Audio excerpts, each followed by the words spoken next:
Kalau kalian pernah dengar cerita warung kopi yang katanya jadi tempat awal petaka, mungkin cerita ini cocok banget buat kalian. Waktu itu aku lagi pulang kampung ke desa kecil di daerah Wonosobo. Desa ini tenang banget, jauh dari kota, bahkan sinyal kadang suka ngilang. Tapi justru itu yang aku cari ketenangan. Namanya juga liburan, jauh dari hiruk-pikuk kerjaan. Desa ini letaknya di lereng gunung. Hawanya adem, pohon-pohon masih rapat, dan kabut sering turun pas sore. Suasana yang adem, tapi jujur kadang bikin bulu kuduk berdiri kalau malam. Satu-satunya tempat ramai di desa itu cuma warung kopi depan, masjid, warung kecil, tapi entah kenapa magnetnya kuat banget. Hampir tiap malam orang-orang nongkrong di sana. Ngobrolin apa aja dari harga gabah, curhatan rumah tangga, sampai gosip klinik soal dukun. Warungnya sederhana banget, cuma ada bangku panjang dari kayu, meja buluk bekas triplek, teko teh anget, dan kopi hitam yang diseduh langsung dari arang. Maiem, si pemilik warung, udah jualan sejak aku masih kecil. Orangnya cerewet, tapi baik banget.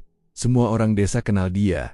Beberapa hari setelah aku sampai, muncul sosok asing. Pria tua, kulitnya gelap legam, janggutnya putih rapi, dan selalu pakai peci hitam lusuh. Bajunya sederhana, kadang cuma sarung dan jaket tipis, tapi sorot matanya tajam.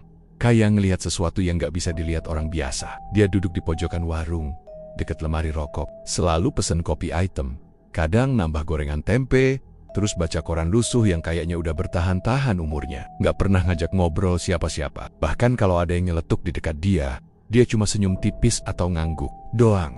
Orang-orang mulai manggil dia Pak Kromo. Gak ada yang tahu nama aslinya. Katanya sih, dia baru ngontrak rumah tua yang udah lama kosong.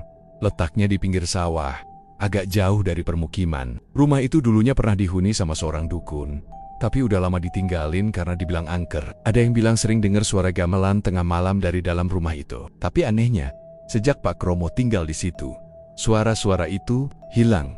Yang bikin makin aneh, tiap kali Pak Kromo datang ke warung, suasananya langsung berubah. Orang yang biasanya rame ngobrol jadi pelan, kayak takut salah ngomong. Bahkan si Sardi yang biasanya bawel soal politik desa, jadi mendadak pendiam. Beberapa orang malah ngeluh kalau pas deket Pak Kromo, dada mereka sesek banget kayak abis lari. Muterin sawah 10 kali. Tapi anehnya, Maiem tetap biasa aja. Malah sering ngasih gorengan lebih ke Pak Kromo.